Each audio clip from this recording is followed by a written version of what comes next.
It's the Adam Ragusa podcast, episode 30. The pod was going to be 29 for at least 10 more episodes, but we talked to it, we convinced it to age gracefully, so here we are on episode 30 with my lovely wife Lauren coming along this time. Hello. We're going to talk today about supplementation versus eating actual food and whether one is clearly better than the other, especially when it comes to people who don't eat certain foods like vegans.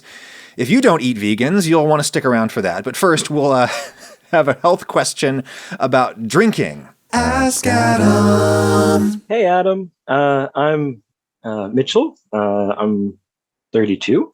I live in Vancouver, Canada, BC. I have a question about drinking.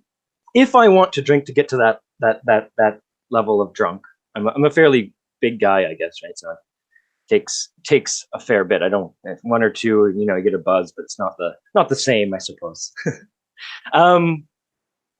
If I want to get to that level, what's the healthiest way to do it? I guess would liquor be better because I would have to drink less? I'd get less carbs, less sugars, or something like that. It's so nice to see a young man from Canada thinking about his health. Really, really doing some me time and some personal care, right? It would have never occurred to me that if my goal was to get drunk, I would also be counting carbs. Well, but good on you for thinking of it. Good on you. Exactly. So there's some ways in which there's a really straightforward answer to this question, and there's some less straightforward. What's the opposite of a straightforward answer? Meandering? Okay, well, that's sort of what we do here on the Adam Ragusa podcast. I don't know if you know. You probably don't listen to this program. Stay tuned for part 2 of our Midnights conversation. She's a Swiftie, 40-year-old Swiftie. Say it. First of all, I'm 39. Okay. Oh, how many years are you going to be 39? Well, for 2 more months. 2 more months. One more month and a week. All right, there you go. For 0.2 years. Okay. All right, so... Yes, Mitchell, if you are trying to get a little buzz on and do that in the healthiest way possible, and from the way that you describe it, it sounds like healthy to you means trying to minimize calories, glycemic load, all that kind of stuff, which makes sense. That's, I think, for most of us living in the developed world, that's one of the things that we need to consider to try to live healthfully is to just eat fewer calories, right? We won't ask your liver what it thinks what healthy is. We'll get back to the liver in a second, but let's just kind of focus on on calories, okay?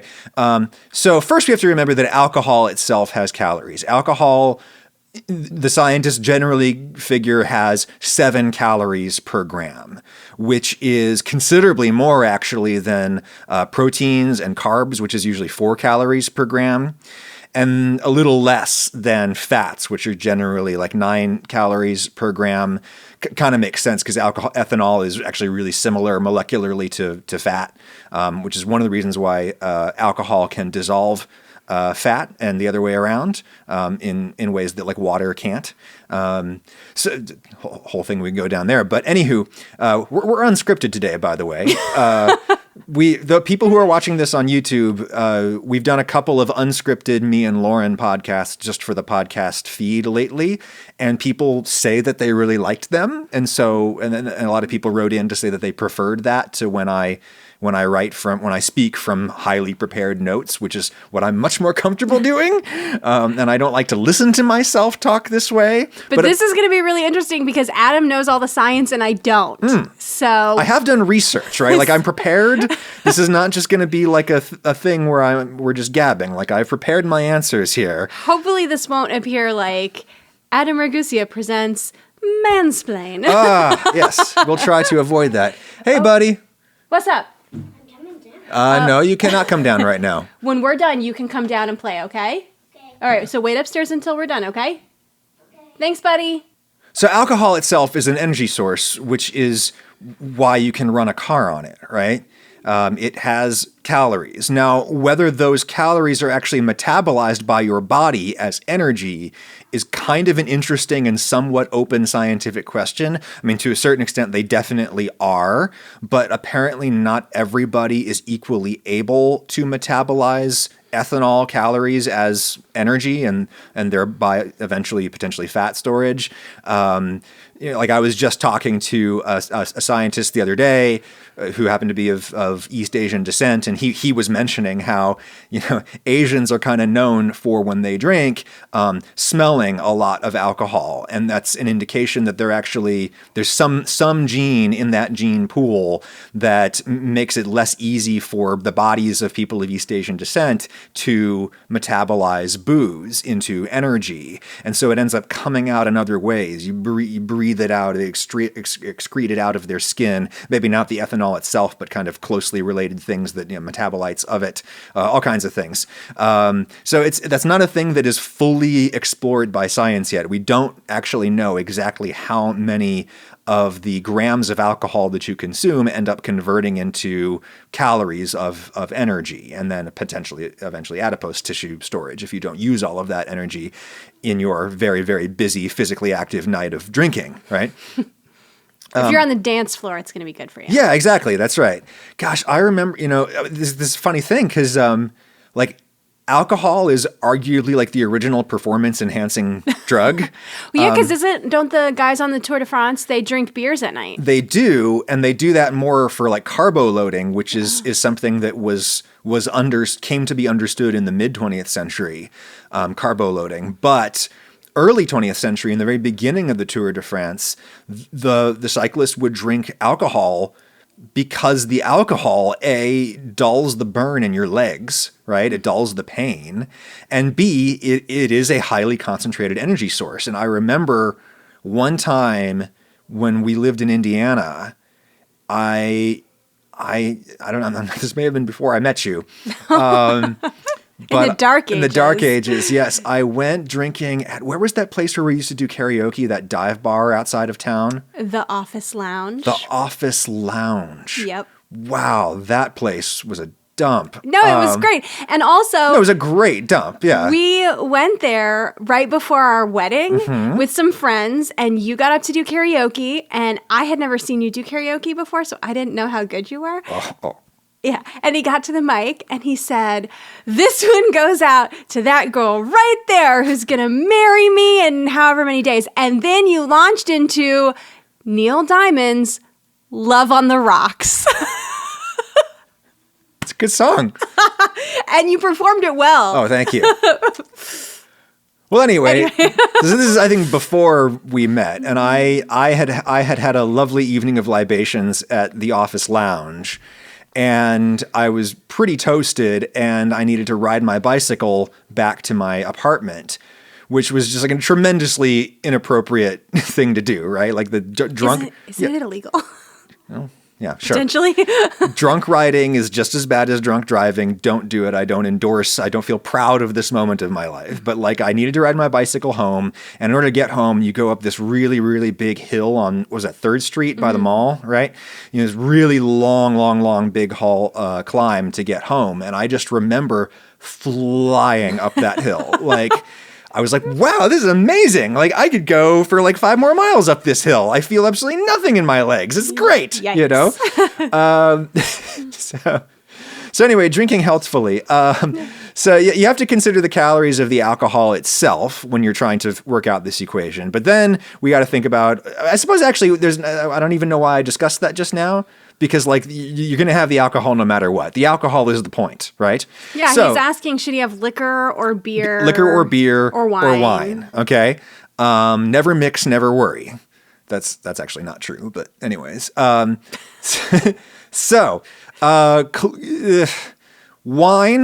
is a pretty standard product unless you get one of these like new diet wines, athletic wines, which whatever. Why would you do Why would you do that to yourself? Yeah. So wine is generally going to be at 120 calories for a standard glass. Okay. Beer, I really can't tell you because beer is a far more variable product. Especially in aspects that would affect its caloric content. So you're talking about anything from like maybe 50 calories in like a light, Bud Light or something like that, all the way up to maybe 300 calories in some, like Guinness or something. yeah, like a Guinness, like a Scottish style or Irish style stout that's like really, really. For a moment there, all of Ireland reared up. Yes, when I you know, I referred to know, Guinness I as know. a Scottish I beer. no, I understand, but the thing is, the Scots have similar beer styles, Scottish which ales, is very exactly thick. very thick, like the ones that are almost like drinking oatmeal. Or like eating a loaf of bread. Yeah, right. You're talking about a whole lot of extra just carbs in there. Whether those carbs occur as starch or sugar doesn't really matter that much, so don't worry about that. Don't be thinking like, oh, this beer is sweet, therefore it's really going to hit my blood sugar, and that's bad. I have bad news for you, which is that starch is really just as bad as sugar, because starch is so readily broken down into glucose by your body. It's its glycemic index is virtually identical, right? So it doesn't really matter. What matter, like if it's like feels thick and bready and it's somewhere between a drink and a porridge, like that's a lot of calories in that beer. And I love beers like that, like in the wintertime, but you don't want to hit those too hard, right? So the other thing to consider maybe is that wine is arguably healthy in a way that beer is not, which is the antioxidants, right? It's good for your heart. Yes. Yeah, Just like that dad who's like, well, I have one glass of red wine with dinner every night, for the antioxidants. Sure. For the antioxidants, Dad. Not to make the rest of us tolerable. That's bleak. Sorry.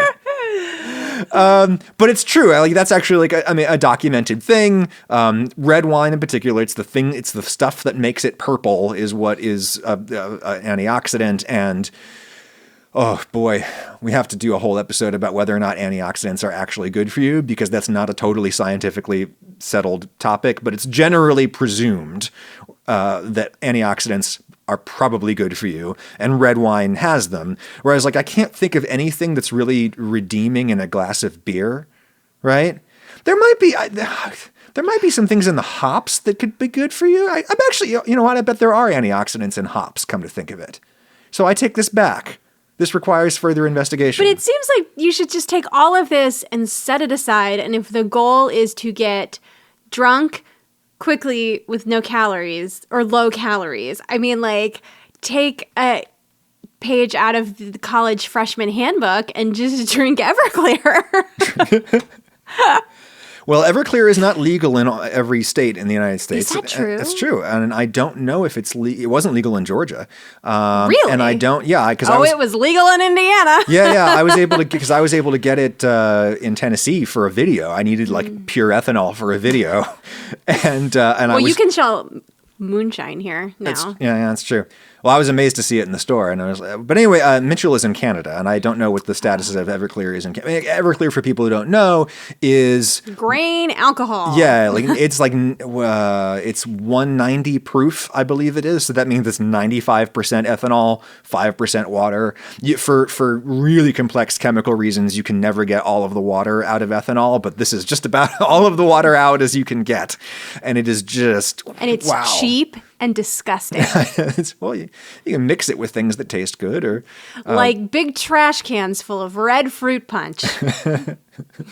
Ask me how I know. Oh, I'm sure they were really glad to see you show up at that party, honey. Only one time. One time. So, well, I think there's a better lesson that that Mitchell could draw from the collegiate experience, right? Okay. Which is that of pre-gaming. Okay. Pre-game calories don't matter? They don't count? No. So rather than pre-gaming, in the collegiate environment, generally refers to drinking alcohol at home because you can buy alcohol more cheaply retail than you can at a bar. Mm-hmm. So you have a few drinks that you bought more cheaply from a liquor store at home, and then you go out to the bar to socialize, where drinks are a lot more expensive, but you don't need to buy as many drinks there because you've already gotten your evening started, right? So when I say pregame now, what I mean is drink before you eat. Okay? Oh. Drink before you eat. Mitchell, like you, I'm a bigger guy. I weigh 200 pounds, and I'm somewhat desensitized to alcohol at this point. And when we have wine with dinner, for me to feel anything, I have to drink the entire content of the bottle that you don't drink. And I drink a glass. She's little. She's a bird, right? She's a little baby bird. Oh. And so, like, for me to get anything at all, I have to drink the rest of the bottle if we're having it with dinner. But if I drink before dinner, then like one strong drink is enough for me to have a very pleasant buzz on, right?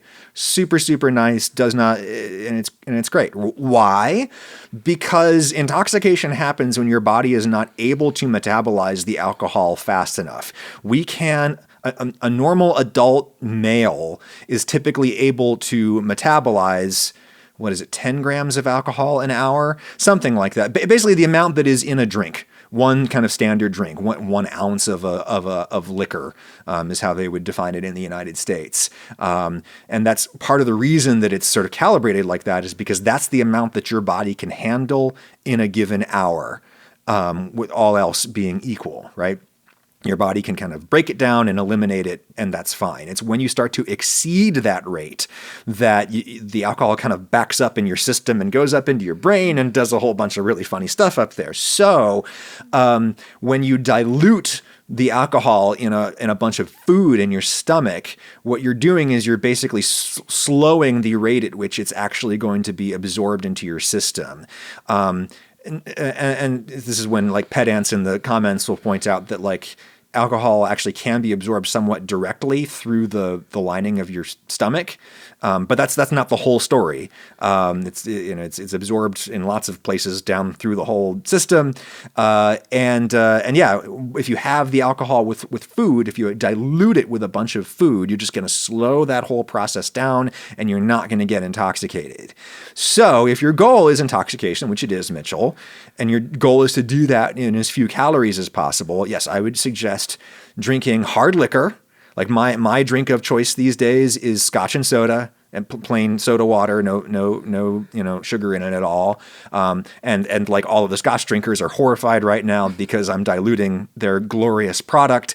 But like I really enjoy the taste of it, and I like to sort of sip actively. And if I sip actively on straight scotch, like it would be a problem. It would be a problem around the house, weird things would start happening, right? I feel like this whole segment needs a trigger warning, because the conclusion we've come to is like, hey, drink Everclear on an empty stomach. That's good for you. And it's not. I feel like I think our audience is smart enough and that they can handle it, all right? Or, I hope that if people who maybe are not alcohol drinkers for whatever reason understand that this is a specific instance, and you just fast forward.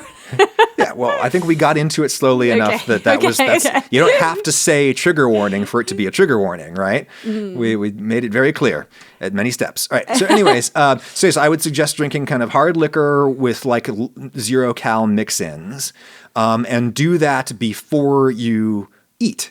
And you will need way less of it in order to get the psychological effects that you so desire. That is, I'm sure, the correct answer from like a biochemistry standpoint.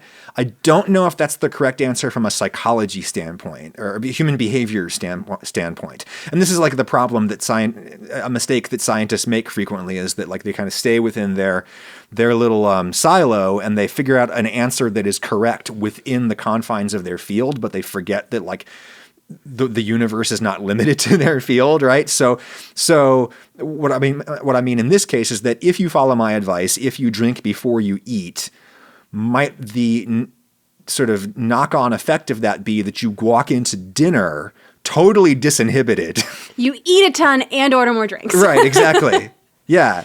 But can I also say that I feel like if you're reaching intoxication an appropriate amount over the span of, say, your week or your month, mm-hmm. in a way that won't be detrimental to your health overall, you're like, it's the weekend and I'm going to have a fun night, then have your fun night and drink what you want to drink and have a good time, and just know that, like, I'm going to have a good time, and when later on in the week, I'm just going to eat a little better. But, like, an extra drink is not going to hurt you. Well, I mean, Might. caveat, but That's my best advice on how to drink smartly. If you're in the business of hiring people and you need to hire smartly, well, then you need Indeed, sponsor of this episode. Indeed is the hiring platform where you can attract, interview, and hire all in one place. No reason to spend hours toggling between multiple job sites looking for candidates with the right skills when you can do it all with Indeed.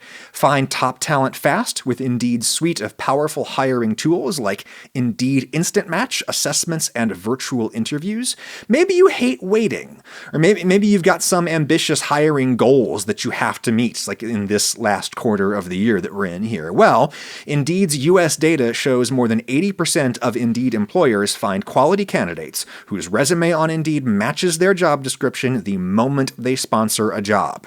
One thing that I like about Indeed is that applicants can take any of the more than 135 graded assessment tests that Indeed offers, tests covering skills from cooking to coding.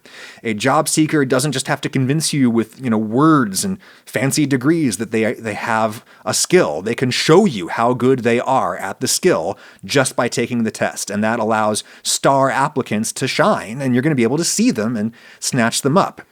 Indeed assessments help take the stress out of the interview process as well. Candidates get to show their skills before the interview so that you can then dive deeper into talking about what's important to you. Join over 3 million businesses worldwide using Indeed to hire great talent fast. Start hiring now with a $75 sponsored job credit to sponsor your job post at Indeed.com/Ragusia. Offer good for a limited time. Claim your $75 credit now at Indeed.com/Ragusia. Indeed.com/Ragusia. Terms and conditions apply. Need to hire? You need Indeed. And we now need to consider the arguably flawed premise implicit in Mitch from Canada's question.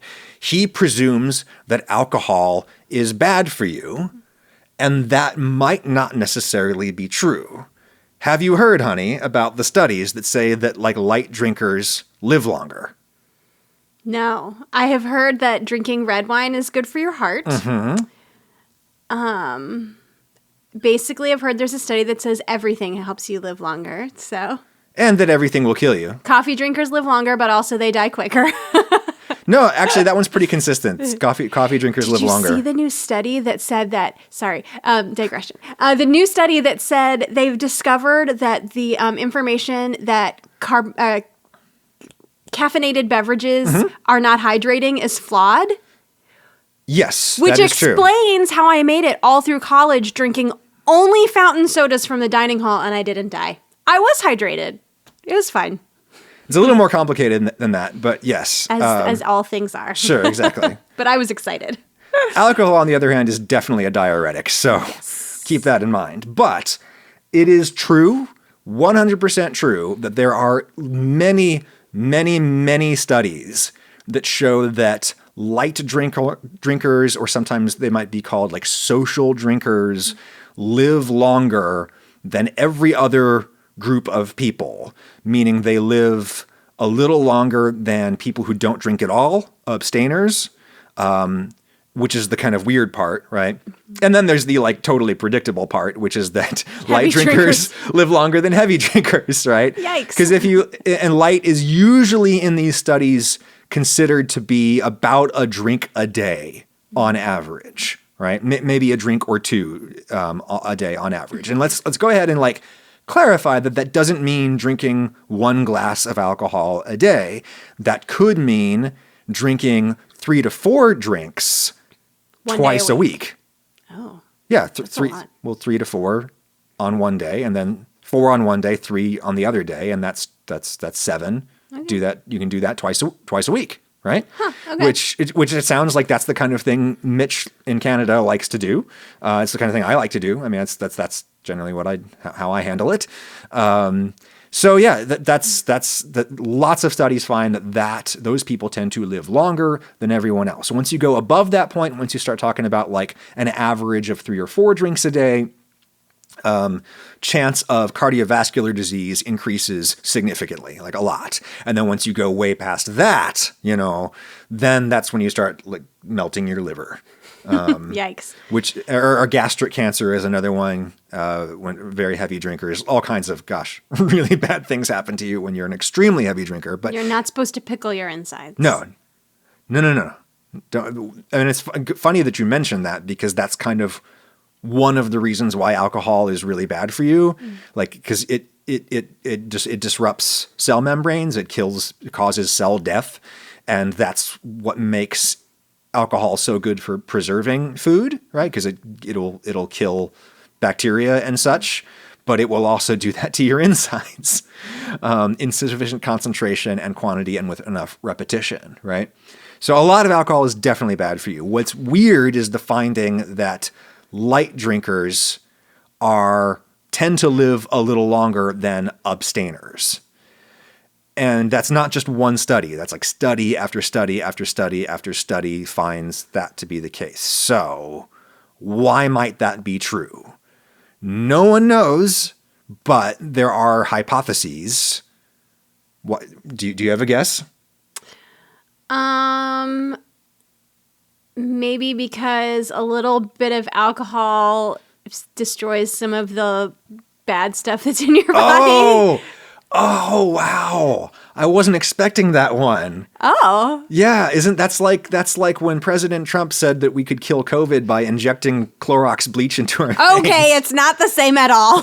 It's not no. I don't know, because everyone's always talking about like your microbiome and your gut health and maybe you got some like bad bugs in your tummy. Yeah. And you have some alcohol and it cleans them away. That's not a terrible thought. And I kind of... Call me science. Yeah. Well, that's the thing. I wonder if that actually may be true in diets in less developed countries, right? Oh, where like food contamination might be? Yeah, is a bigger problem. And I'm not aware of any research that has looked at that specifically. So graduate student out there, there's another free idea for you. This is why scientists should talk to non-science people, because sometimes we think outside the box. So far outside the box. I was a history major. I know nothing about science. So what is the reason then? Well, no one knows, but here are some potentials. All right. Okay. So one is that people who are social drinkers are social. And that when you do the kinds of things that people who have friends do, that's an indication that you have friends. And having friends is really good for your health. That's right. Being married is good for your health, or being in committed long-term relationships is good for your health, right? Because it provides a social structure that pushes you to do things that are good for you, like go to the doctor. Sure, get out of the house. Yeah. Breathe fresh air. Move around, do things. Yeah. And not be depressed and alone. That's interesting. Yeah. So That's definitely like a roundabout way of thinking of it. well, I went straight for the like, let's nuke all the bacteria in your tummy. well, because you were looking for a causal link, but not all correlation is causation, right? Correct. So in this case, if that's true, if that's true, then what that means is that alcohol probably actually is bad for you in any amount. It's just that it's not as bad for you. Like one drink a day on average is not as bad for you as having no social life is bad for you. I would like to state here for the record that I am skeptical that drinkers automatically have better social lives than non-drinkers. Well, no, of course not. Especially if you think of all the abstainers who abstain for religious reasons and are part of a huge religious community. Sure.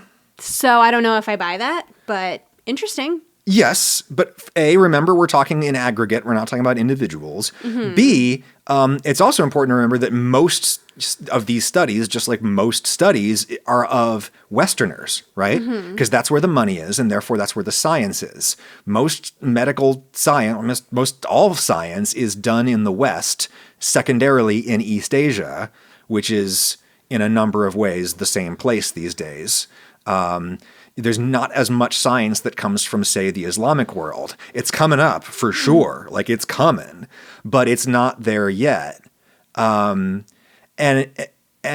one thing that's interesting about the Islamic world in particular is that there you have a place where alcohol is very much religiously and culturally forbidden, But like most cultures that forbid alcohol, they do allow another drug. There is a drug that is 100% socially accepted across the Islamic world, and that is... Opium? I don't know. Oh my gosh. I guess. Caffeine, baby. Oh. Yeah, think about all the tea. Think about Oh, yeah. Pakistanis and their tea. So Think then- about the Turks and their coffee. They're freaking like motor oil sludge Yeah. of coffee, you know. That's they can't drink. Nice. They can't drink booze, Sorry. so they drink tons and tons of caffeine. And don't kid yourself, caffeine is a psychoactive drug. Well, so I was thinking about Mormons in the U.S. As one does. Well, because they don't do alcohol or caffeine. Or caffeine. They're the weird one in this way.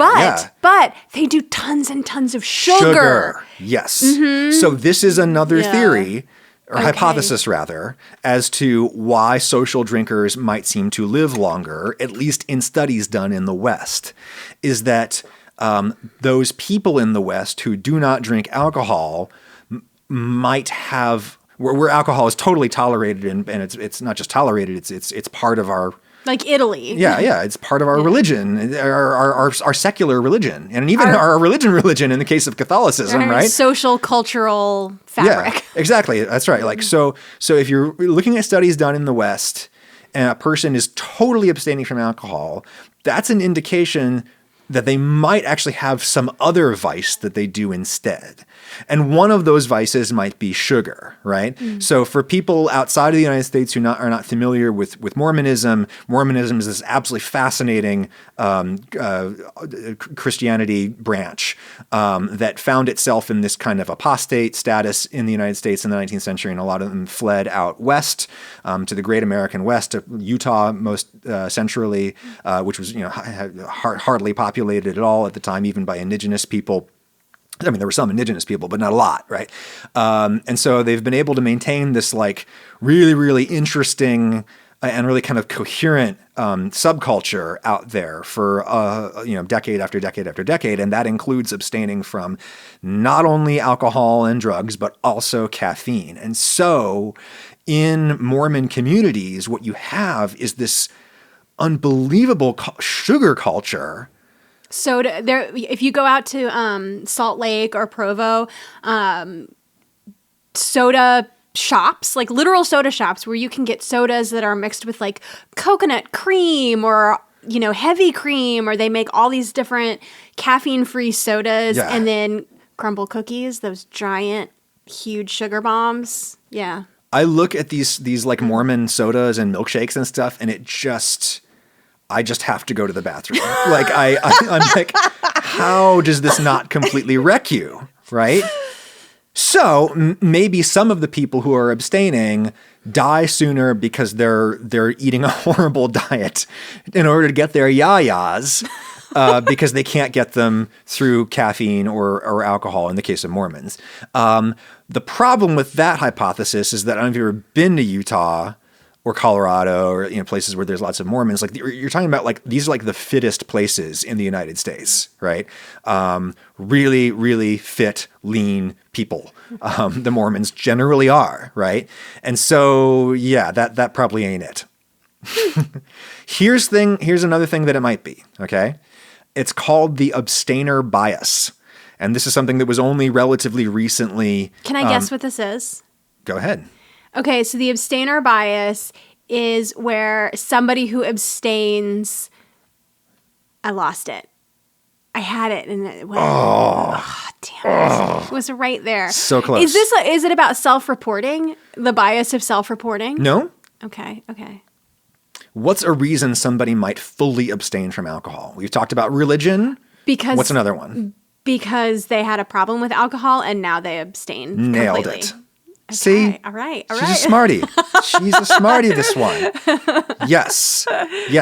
When researchers ask you whether or not you drink alcohol, a lot of the people who say absolutely no, not one drop, not at all, are people who don't drink at all because they had a really big problem with it earlier in their lives. And those decades of heavy drinking that led them to abstain did permanent damage to their body that is going to shorten their lifespan. It's the same reason why when you go to the doctor, they ask if you've ever smoked, not if you do smoke. Exactly. Exactly. And when I was reading through the scientific literature on this, like that particular abstainer bias was only relatively recently identified, and now newer studies on that topic are taking it into account. Oh, so they're like sorting out, Yeah. Are you an alcoholic in Exactly. recovery? Okay, push you over there. Precisely. And we'll just look at the Mormons. Yep. Okay. So there you go. And then, so there's some other hypotheses like, mild drinking can actually have positive psychological effects, can help you manage stress and enjoy life a little bit more. And that's all correlated with living longer, But in general, people don't know. People don't know. That said, no amount of drinking or not drinking will allow you to live forever. We're all getting older all the time, me especially. It feels like. We're the same age. I'm a little older. We were born in the same year. I am increasingly aware that I'm no longer a kid within my extended family. I have become one of the patriarchs, which is terrifying. I'm now one of the people in charge within the family. My folks they're leaning back into their retirement. God bless them. They cannot be the keeper of the family knowledge and lore and genealogy forever. That's going to fall to me soon, and that's why I have been using MyHeritage, sponsor of this episode. MyHeritage is the leading global service for family history research and DNA testing. You can do both with one service. It is trusted by 90 million users all over the place, makes researching and building your family tree really fun and easy, and gives you access to all kinds of powerful research tools, 18 billion easily searchable historical records, plus advanced artificial intelligence technologies for fixing up the historical photos that you find, to say nothing of all the DNA testing stuff that you can do with MyHeritage. I went into MyHeritage, I gave them the names of my parents, and then I just clicked on Instant Discoveries, which is exactly what it sounds like. Immediately, I was looking at dozens and dozens of distant relatives I never knew existed. And I have been fascinated to learn more about the non-Italian side of my family. My mom's side, which I don't talk about as much because I don't feel as connected to it on an ethnic level. I feel very Italian-American. I was raised very Italian-American, but my other half is mostly German. That's a hell of a combination, one might say. That's a deep reference that almost no one is going to get. Anyway, MyHeritage took me all the way back to my great-great-great-great-grandfather, Johannes Valentine Fuchs Jr., who lived in the 18th century in a tiny German town called Eiseltum. Einzeltum?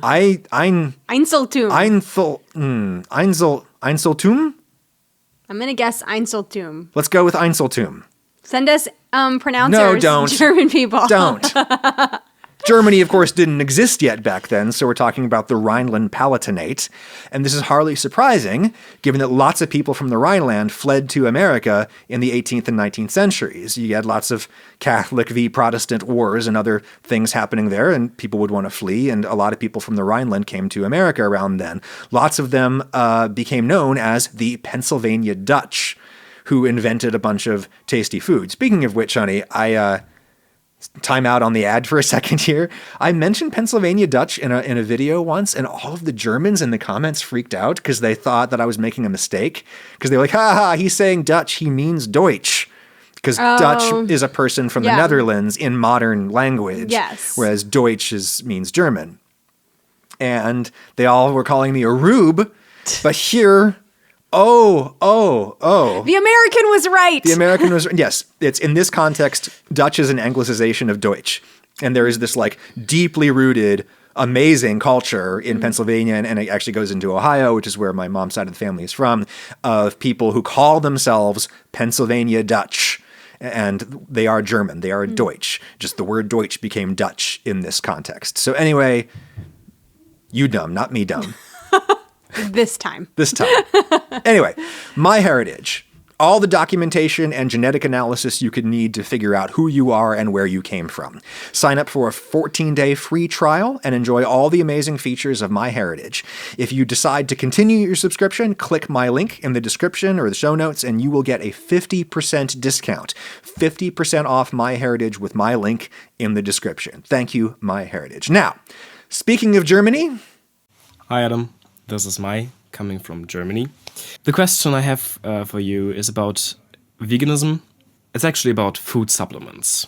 Like, I have been living vegan for about 3 years now. Great soup.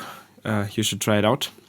And I've been supplementing since the very beginning of it all because I know that it is important, and I did my research and I know that I should. The question I have for you is it biologically the same if I supplement with, for example, all my B vitamins, and if I intake them with food? Does it change anything? And if it doesn't change anything, wouldn't a vegan diet with supplements not be equal, if not better? Because I think if I take my supplement pill every day, I probably have better intake of vitamins than a person that does not supplement and eat, for example, eggs and meat. If you could shed some light on that, I'd be very grateful.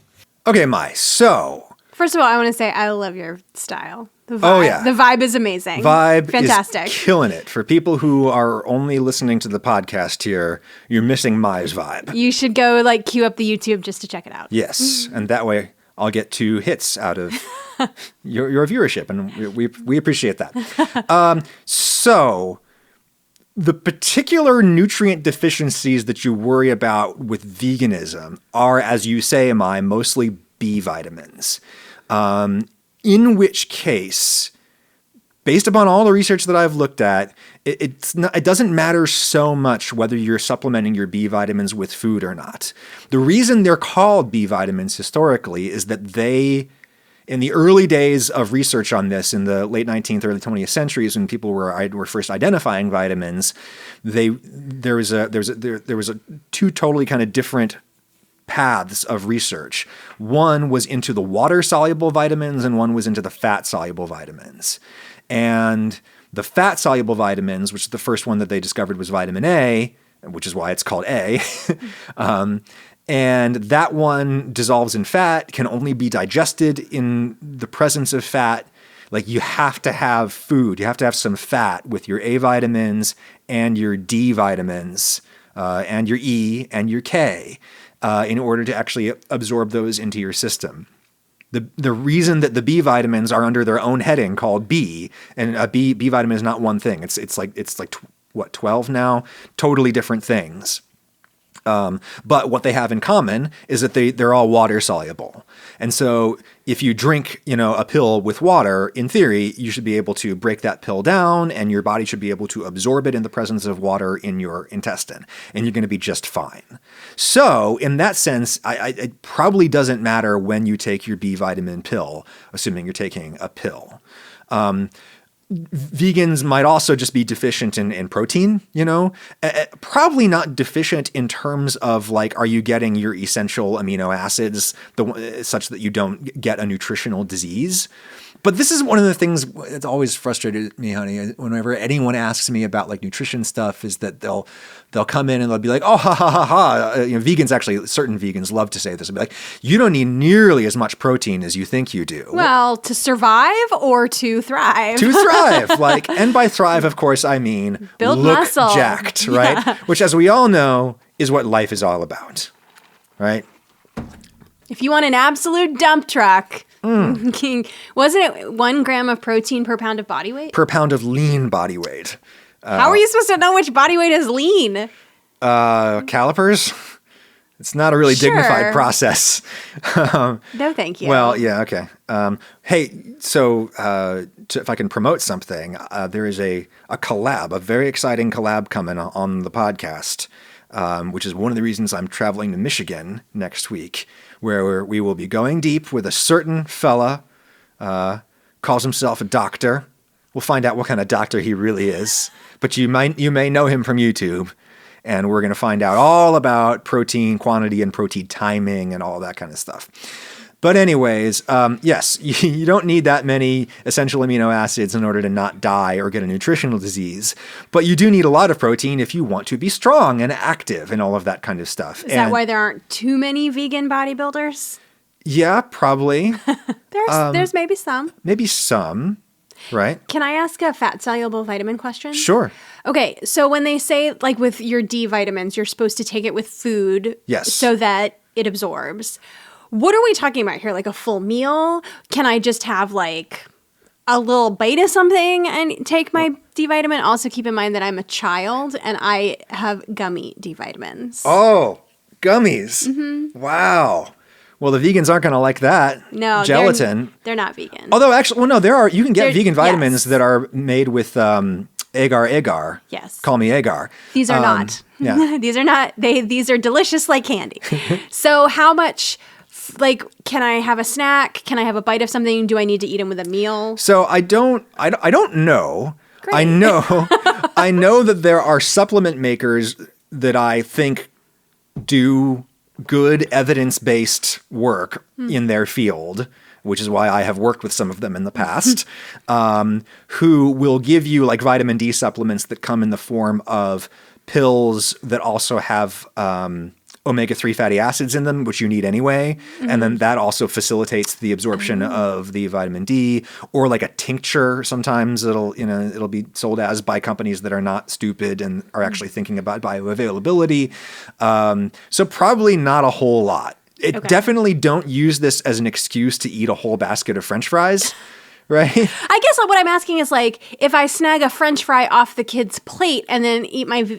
I would guess that's not quite enough. Okay. All right. But that's just a guess. I eat like a Snickers bar and then. Yes, a Snickers bar will definitely do it. Yes. What about a fun size Snickers bar? I would guess a fun size Snicker would probably do it. Yes. All right. I'm adding that to my daily vitamin. Thank you. You do, Adam honey. Ragusia said I could. That's right. Exactly. Probably a good time to emphasize for anyone who's new to the program that I am Not a doctor. not a doctor or a scientist of any kind. I am a nerd who eats and reads a lot. Anywho, so, I did a video recently about creatine supplementation, and it's sort of this good thing if you're trying to be stronger. There's really almost no downside to it for most people. And in researching that, I discovered something that I did not know previously, but it's very well documented, which is that if you look at the muscle creatine levels in non-meat eaters. So that would include people who eat dairy, by the way. You're not going to get much creatine out of dairy. So just vegetarians, people who don't eat animal flesh, right? If you look at the creatine level in their muscle and compare it to a meat eater, the difference between the meat eater and the non-meat eater is about the same as a creatine supplementer and a non-creatine supplementer who otherwise eats meat, right? Which is to say, it's not a huge difference, but it's a difference big enough to absolutely notice in the gym. Like when I first started supplementing creatine, I was like, holy crap, I'm 20% stronger. Like, it was amazing, I also think that I probably responded to creatine more than the average person does. And so it was just great for me, right? So all of this is to say that, like, if you're a vegan, then yes, I think it might make sense to supplement creatine and protein also if you're trying to be stronger. In which case, then yeah, I kind of think you'll probably be on equal footing with a non-vegan, and arguably better footing, given that the clear preponderance of the research is that saturated fat is way worse than unsaturated fat, and most people get most of their saturated fat from meat. Vegans tend to eat less saturated fat unless you're just addicted to kind of like, vegan replacements for non-vegan foods, which are generally going to be based on like palm kernel oil or coconut oil, these like naturally saturated fats. You don't want to hit that stuff too hard because it's just as bad for you as the butter, potentially worse, according to some little bit of research. That's a topic for another day. But anyways, so yeah, I think you're in good footing. For me, I don't know. Should we do this? Is this too dangerous to talk about veganism and ethics now? Yes. Well, let's dip our toes into it very gently. Okay. Did he ask about ethics? No, but it obviously follows, right? No. He's asking nutritionally, and you answer nutritionally. Okay, look, here's what I'm going to say. Okay?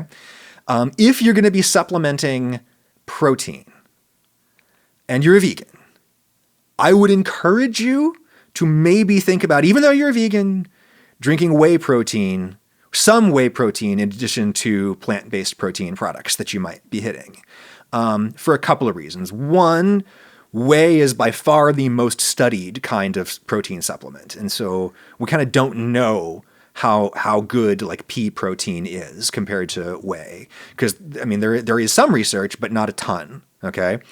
Secondly, if you're a vegan, more in terms of thinking about it in terms of sustainability rather than animal welfare, you know, I don't know because there's no research on this at all, but I would suspect that whey is more sustainable than plant-based protein supplements because the whey is going to exist whether they sell it to you or not, because the whey is the byproduct of what industry? Dairy. Yes, the cheese industry, right? And they are going to make Love them. they are going to make cheese whether you buy their whey or not, because she's going to eat it. Okay? Like it's But the carbon footprint of growing all the things that make, you know, peas to make pea protein or whatever it is, then Yeah, that's the water, the tractors, Yes. all of that. Yes, and from what I can see, looking at vegan protein powders, which I've done, I don't think many of them are. Some of them are using some byproduct from other industries, but mostly it's that's like stuff that they're growing specifically to make the protein powder. And no doubt its carbon footprint is much lower than the dairy industry's is, but the dairy industry they're gonna make the cheese no matter what, right? It's gonna exist whether they sell it to you as a muscle building supplement or not. And if they don't sell it to you as a muscle building supplement, they're going to sell it to the livestock industry to incorporate into animal feed, which is where I think most of that whey goes anyway.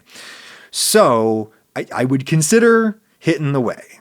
Certainly it's been the case that, like, for me, because like remember when I used to gym it way more seriously than I even do now, and what would I eat? Gym chicken? Gym chicken, yes. Which was This just was like way back. 15 years ago. Yeah, this is back when we had no responsibilities and I went to the gym all the time and I looked way better than I do now. Disagree. Oh, thank you, honey. So I would do like what the bodybuilders all do, which is like buy tons and tons of cheap chicken or fish and just cook up giant messes of disgusting animal protein. And I was a one-man chicken death squad, right?